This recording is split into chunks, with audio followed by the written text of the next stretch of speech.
বহু দিনৰ হেঁপাহ আজি পূৰণ কৰিবলৈ গৈ আছোঁ।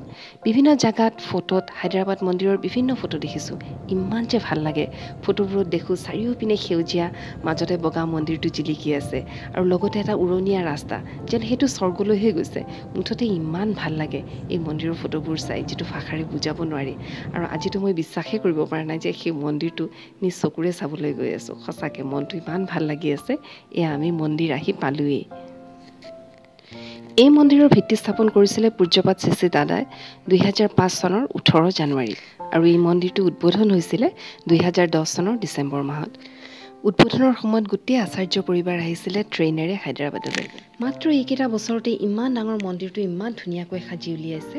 অকলতো মন্দিৰেই নহয়, 3মহলীয়া মন্দিৰটোত একেবাৰে ওপৰৰ মহলাটোত যাবলৈ উৰণীয়া সেতুখন, আচাৰ্য ভৱন, তাতে লিফ্টৰ ব্যৱস্থাও আছে, গেষ্ট হাউচ, নাট মণ্ডপ, শিলৰ সৰু পাহাৰ বা টিলাবোৰৰ মাজেৰে ডাঙৰ ডাঙৰ শিলেৰে বাউণ্ডাৰী কৰা ৰাস্তাবোৰ, অফিচ ঘৰ, ভাণ্ডাৰা ঘৰ আৰু একেবাৰে শেষত শ্ৰী শ্ৰী ঠাকুৰৰ আনমোল মিউজিয়ামটো।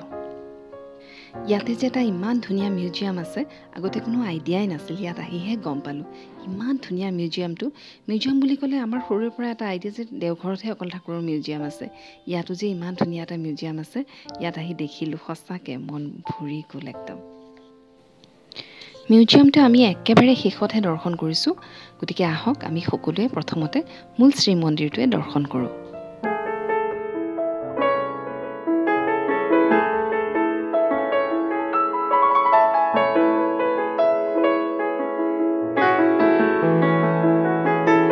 আজি মাৰ্চ মাহৰ 30 তাৰিখ। আজি তেলেগুসকলৰ নতুন বছৰৰ প্ৰথম দিন, বা আজিৰ পৰা তেওঁলোকৰ এটি নতুন বছৰৰ আৰম্ভ। বছৰৰ এই প্ৰথম দিনটোত আজি আছে মন্দিৰত এটা সৎসংগ। এই দিনটো তেলেগুসকলে উগাদি উৎসৱ হিচাপে পালন কৰে। এই উৎসৱ হ'ল এটা শস্য চপোৱা উৎসৱ আৰু এই উৎসৱে বসন্তৰ আগমন সূচায়। মন্দিৰতো তেওঁলোকে এই উৎসৱ এটা সৎসংগৰ জৰিয়তে পালন কৰিছে। আমিও আহি পাইছোঁ, সৎসংগ আৰম্ভ হৈছে। দিনৰ ঠিক 11টা বজাৰ পৰা সৎসংগ আৰম্ভ হৈছে। ইমান যে এটা সুন্দৰ দিনত আহি উপস্থিত হ'লোঁ, সঁচাকৈ ইমান ভাল লাগিছে।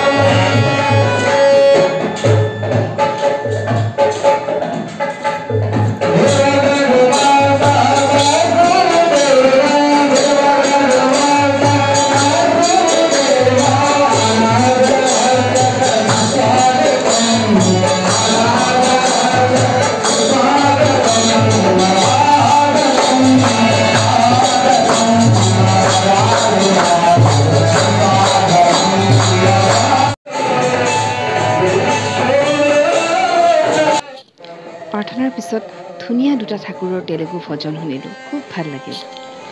যিহেতু আমাৰ হাতত সময় কম, গতিকে ভজন দুটা উপভোগ কৰি উঠি আমি সৎসংগৰ পৰা ওলাই আহি গোটেই মন্দিৰৰ কেম্পাছটো ঘূৰিলোঁ। ইমান ধুনীয়া কেম্পাছটো। প্ৰথমে ছেকেণ্ড ফ্ল'ৰত থকা বৰদা আৰু বৰমাৰ বিগ্ৰহত প্ৰণাম কৰিলোঁ আৰু তাৰপিছত উঠি গ'লোঁ 3rd ফ্ল'ৰলৈ।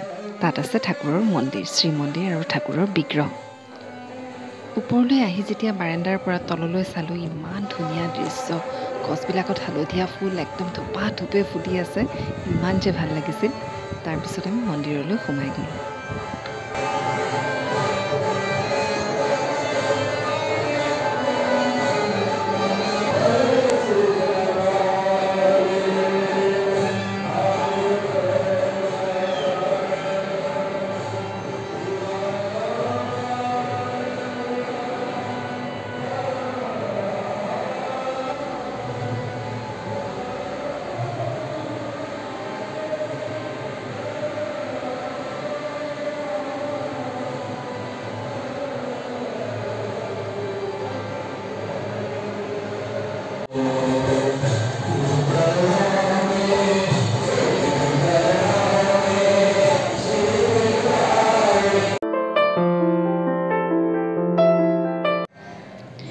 এইখন হ'ল সেই উৰণীয়া সেতুখন, যিখনেৰে গাড়ীৰে আহি একেবাৰে মন্দিৰৰ 3rd ফ্ল'ৰত উঠিব পাৰি।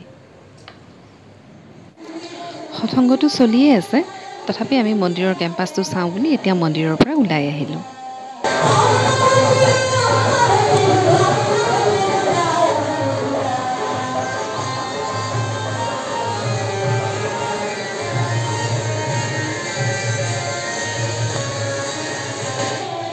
এই হালধীয়া ফুলবোৰ পুষ্পবৃষ্টি হোৱাৰ নিচিনাকৈ পৰিয়ে আছে, ইমান মৰম লাগে।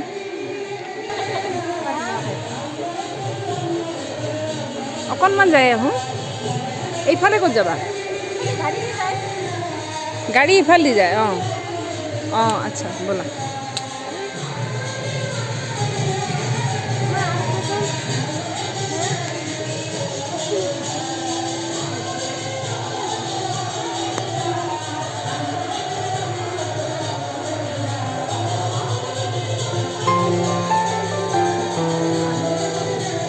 হা?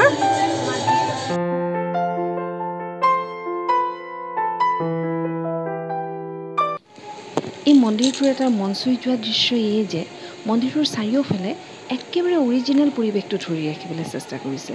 য'ত ডাঙৰ ডাঙৰ শিল আছে, গছ আছে, যদি প্ৰয়োজন হোৱা নাই, মানে যদি সেইখিনি ঠাইত একো বনাবলগীয়া হোৱা নাই, তেতিয়াহ'লে সেইখিনি ঠাইৰ একেবাৰে অৰিজিনেল পৰিৱেশটো ধৰি ৰাখিবলৈ চেষ্টা কৰা হৈছে। সেইকাৰণে মাজে মাজে এনেকুৱা লাগিছে যে ডাঙৰ ডাঙৰ শিল থকা পাহাৰতহে যেন আছোঁ। ধুনীয়া নহয় গোটেই পৰিৱেশটো, মানে চাই চাই যেন মন নভৰে এনেকুৱা লাগে। খুব ইচ্ছা আছিল হায়দৰাবাদ মন্দিৰ চোৱাৰ, কিন্তু আজি একদম মন ভৰি সময়ো পাইছোঁ, সৎসং চলি আছে আৰু আমি গোটেই মন্দিৰটো এনজয় কৰিছোঁ। এই মন্দিৰটোৰ উদ্বোধনৰ পিছে পিছে যেতিয়া ফটোবিলাক দেখিছিলোঁ, তেতিয়া এনেকুৱা দেখিছিলোঁ যে চাৰিওপিনে ঘন সেউজীয়া আৰু মাজত ধপধপীয়া বগা মন্দিৰটো জিলিকি আছে। আচলতে এই গছবিলাকৰ কাৰণে চাগে মন্দিৰৰ ফটোখন তেনেকুৱা দেখিছিলোঁ, আৰু ফটোখন চাগে ওপৰৰ পৰা তুলিছিলে, আৰু এতিয়া হয়তো ফটোখন তুলিলে হালধীয়া সেউজীয়াৰ মাজত বগা মন্দিৰটো জিলিকি থাকিব। সঁচাকৈ ইমান গছ চাৰিওপিনে, ইমান ভাল লাগিছে। এটা ৰাস্তাৰ পৰা নামি আহি আন এটা ৰাস্তালৈ উঠিব ধৰিছোঁ, আৰু হালধীয়া ফুলবোৰ যে পুষ্পবৃষ্টিৰ নিচিনাকৈ ইমান ধুনীয়াকৈ পৰি আছে, এইবোৰ হালধীয়া ফুলবোৰ। আৰু ৰাস্তাৰ দুয়োপিনে ধুনীয়া ধুনীয়া সৰু সৰু ফুলৰ গছবোৰ আছে। এইবোৰ চাই চাই এইটো ৰাস্তাৰে উঠি গৈ আছোঁ। এই ৰাস্তাটোৰে গ'লে আমি পাম আচাৰ্য ভৱন, লগতে গেষ্ট হাউচ। বাওঁফালে আচাৰ্য ভৱন আৰু সোঁফালে গেষ্ট হাউচ। আচাৰ্য ভৱনটো মই ভালকৈ ভিডিঅ' কৰিবই পাহৰি থাকিলোঁ। আচলতে আচাৰ্য ভৱনটো চাই পেলাই ইমান মোহিত হৈ গ'লোঁ, কেমেৰাটো অন কৰিবই পাহৰিলোঁ। ফ্ৰণ্ট কেমেৰাত অকণমান আছে, আৰু গেষ্ট হাউচটো ধুনীয়াকৈ ভিডিঅ' কৰিছোঁ বাৰু।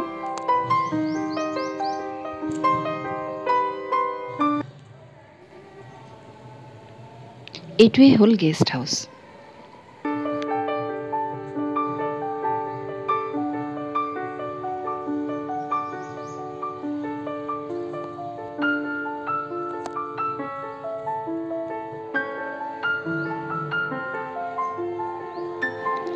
এই ভিডিঅ'ত মোৰ পিছফালে থকা কলা গেটখনেৰে আচাৰ্য ভৱনলৈ সোমাই যোৱা যায়।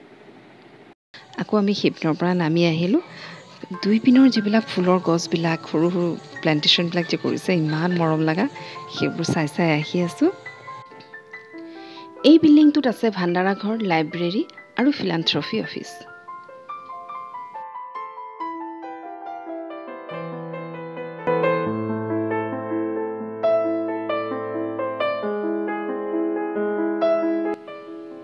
এয়া হ'ল নাট মণ্ডপ।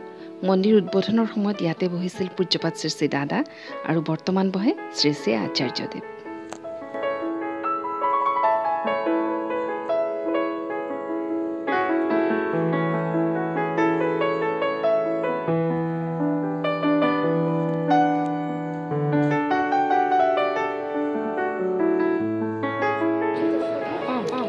এয়া হ'ল সৎসং বিহাৰ হায়দৰাবাদ ফিলান্থ্ৰফি অফিচ।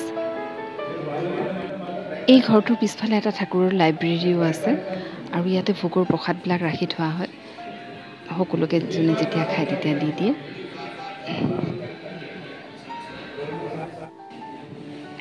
এয়া অফিচটোৰ ভিতৰৰ অংশটো। অফিচটো সাংঘাতিক এচি আছিলে, সোমোৱাৰ লগে লগে ঠাণ্ডা লাগি গৈছিলে, বাহিৰত যথেষ্ট গৰম। আৰু এইটো হৈছে তেওঁলোকৰ কাষৰ ৰুমটোৱে হৈছে কম্পিউটাৰ বিলাক তাতে বহোৱা আছে। যিহেতু ফিলান্থ্ৰফি অফিচ, ইয়াতে মানুহে স্থফুতি দিয়ে, গতিকে যথেষ্টখিনি কম্পিউটাৰ বহোৱা আছে। আৰু সেইটো এইপিনেৰে এইটো লাইব্ৰেৰী, আৰু চিধা সেইটো ভাণ্ডাৰা ঘৰ। ভাণ্ডাৰা ঘৰটো বহুত ডাঙৰ, আৰু ইমান ধুনীয়া এটা ৱাটাৰ ফিল্টাৰ আছে, ভাল লাগিলে। আমি আমাৰ বটলবোৰত ফিল্টাৰটোৰ পৰা ঠাণ্ডা পানী ভৰাই ল'লোঁ। সথং শেষ হ'বৰ সময় হৈছে আৰু গতিকে তেওঁলোকৰ প্ৰসাদো ৰেডি বাহিৰত। এইখিনি সময়তে এই মন্দিৰৰ ইনচাৰ্জ গিদিয়নীদাই সুধিলে যে আপোনালোকে মিউজিয়ামটো চালেনে? আমি বোলো মিউজিয়াম আমিতো নাজানোৱেই মিউজিয়াম আছে বুলি আৰু চকুতো পৰা নাই। গতিকে তেওঁলোকে ৰাস্তাটো দেখুৱাই দিলে ইপিনেৰে গ'লে মিউজিয়াম পাব। গতিকে আহক আমি সকলোৱে এতিয়া মিউজিয়াম চাবলৈ যাওঁ।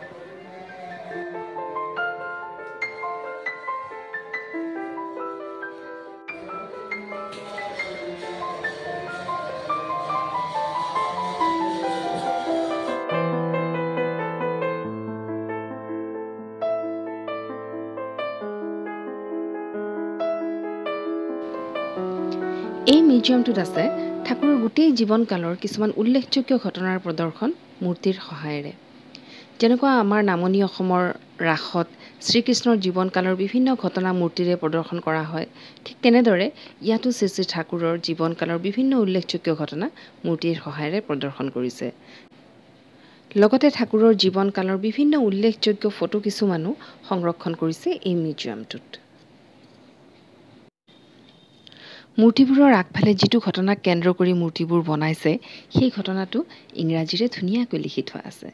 যিসকলে মূৰ্তিবোৰ দেখি বুজি নাপায় যে কি বুজাবলৈ চেষ্টা কৰিছে, তেওঁলোকে পঢ়ি চালেই ক্লিয়াৰ হৈ যাব বা বুজি পাব।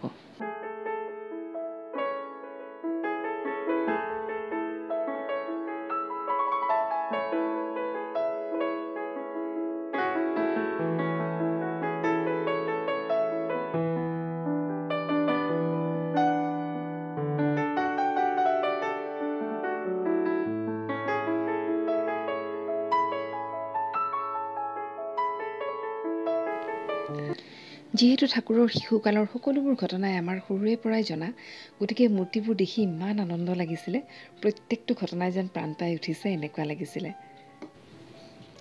শ্ৰী শ্ৰী ঠাকুৰৰ জন্ম, শিশু লীলা, যেনে হৰিপুৰৰ শ্ৰদ্ধেয় উমেশ লাহিৰীৰ ঘৰত আসনৰ পৰা মদন মোহনৰ মূৰ্তি পেলাই দি নিজে আসনত বহা ঘটনা, পাকঘৰৰ বেৰাৰ ফুটাৰে কেৰাহীৰ পৰা পাইপেৰে গাখীৰ খোৱা ঘটনা, পানীত পৰি আল্লাহ আল্লাহ বুলি মাতি থকা মুছলমান বৃদ্ধজনক উদ্ধাৰ কৰাৰ ঘটনা, ধুমুহা বৰষুণত গোটেই ৰাতি কান্ধত ভেজা দি কলগছ ৰক্ষা কৰাৰ ঘটনা, ঠাকুৰ বৰমাৰ বিবাহৰ দৃশ্য, সত্যানুসৰণ লিখি থকা, আৰাম বেঞ্চত বহি থকা, অনন্ত মহাৰাজে বহু সাধনাৰ পিছতো ঈশ্বৰক নাপাই ফাঁচি দিব খোজতে শ্ৰী শ্ৰী ঠাকুৰে বচোৱাৰ দৃশ্য, ঠাকুৰে ছুইমিং পুলত স্নান কৰা দৃশ্য ইত্যাদি বিভিন্ন ঘটনা মূৰ্তিবোৰৰ যোগেদি সজীৱ কৰি ৰাখিছে।